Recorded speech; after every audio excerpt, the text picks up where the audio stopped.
Okay, welcome back to the Magic Bros podcast. Thank you for listening, guys. Sorry I've been away for a while, a lot of things going on, but now we are here. So, one of the first things I want to talk about is the collapse of Metazoo.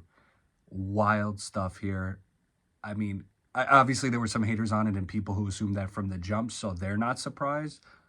I definitely am. I thought this game could I thought this game could carry on nostalgia and what I thought was at least a semi-decent combat system.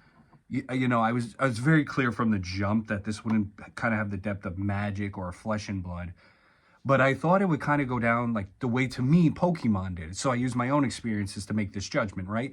When Pokemon came out when I was a kid, I remember like saving up money to play with friends, and I never played an actual game of Pokemon as far as I can remember. I just like collecting the cards. I like putting Pokemon in my deck that I probably want to be a trainer for. And I kind of just winged the rules and did a sort of comparison to Magic. Like, I really like just tapped the energy cards and played a card, and we did our best to like transpose it. But it was still huge, and I don't know if anybody in my age group who actually played the game yet. I have never met that person. So I thought that Metazoo would kind of have that feel because it was like still kind of cutesy enough where young kids could play with it, but it had like these meta concepts and it kind of had funky art. So maybe the older people, aka their parents, would appreciate the retro style, that callback more. Especially, you got to remember this lens after COVID when Pokemon cards were freaking surging and like YouTubers were putting that shit on the map. So I thought, wrongly, of course, now that I'm seeing it, but I thought that it would just go in that kind of flow. I never thought it would blow up or there'd be these, $1 million tournaments or something, but I thought the game would maintain something. I definitely didn't see this coming. I also hadn't been paying that much attention, I got to be honest with you. I was a little bit burned by the Nightfall boxes. I felt like I lost a ton of money on that. I bought a box with like a mat, a booster box, a starter deck, something like that, and I just lost a ton of money very, very rapidly. And I know they were overprinting a lot. So I had this goal where I just wanted the first 3 sets in the first edition. So, I bought what was the third one? I think Wilderness. I bought that one too, just to have all 3, boom, done. So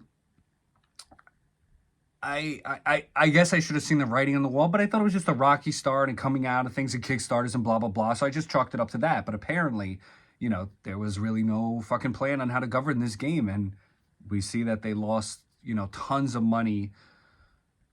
Obviously, the people holding it, the people buying it, the people investing, apparently some of their suppliers. So it just sucks, especially after the Hello Kitty thing, which I didn't even know about. I actually found out after the company crashed, which, I should have probably paid attention a little more. But since I've been focusing on Magic so much, I just didn't really keep up with that game, to be honest. And I wasn't doing podcasts, so I wasn't forced to. That's one thing that's good about these.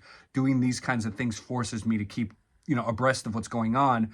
Otherwise, I'm just talking out of my ass to you guys for 10 minutes plus. So I'm definitely bummed to see that, honestly.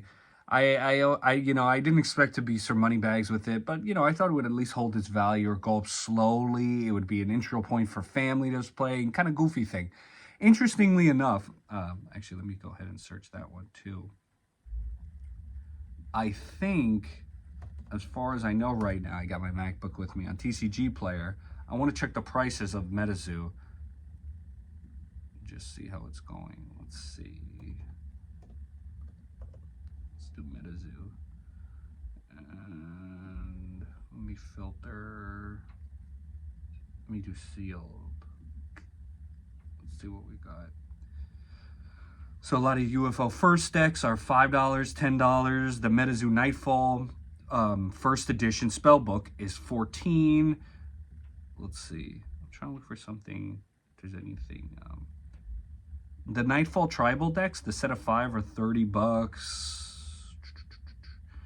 Yeah, pretty much everything is just terrible. But it's not zero.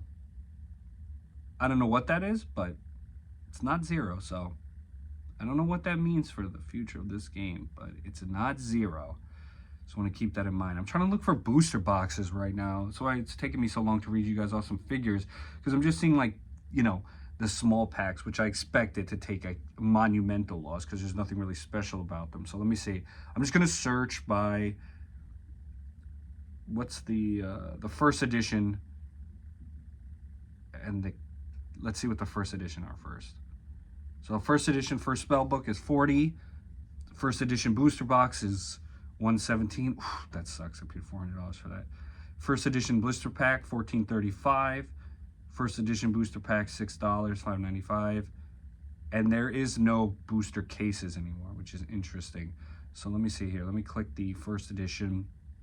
So I got to open for 117. There's 26 listings right now. Last sold, actually, as of filming this, it's the 29th, the 26th, the 23rd, and the 22nd all had unopened sales. Interesting. So they're still going. 26 total listings. Some people have 5 ofs though. So they don't have a case, but they have 5 ofs. So on the first page alone, I saw 2 people with 5 ofs. So I don't know. We'll see what happens, but interesting stuff. Like I said, not zero, which is, I don't know what that is. Maybe it's irrelevant. I'm gonna go back though. I just want to check the price of the one, not the first edition of the first set, but the Kickstarter one. Just because that's like the real money maker. So I feel like that one is a really, really good gauge of how much has been lost.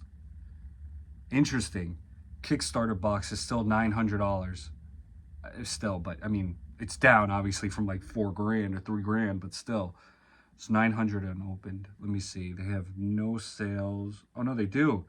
They had no sales for 3 months until February. Interesting. Interesting. And there's like a curve here.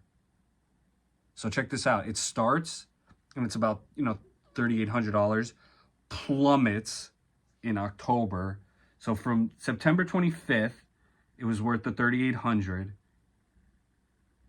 In 7 days, October 2nd, there were no sales, and it just stayed from October with no sale whatsoever to January. And then it started to pick up a sale at 900. But that's crazy. So I got, wow, $3,550 in September.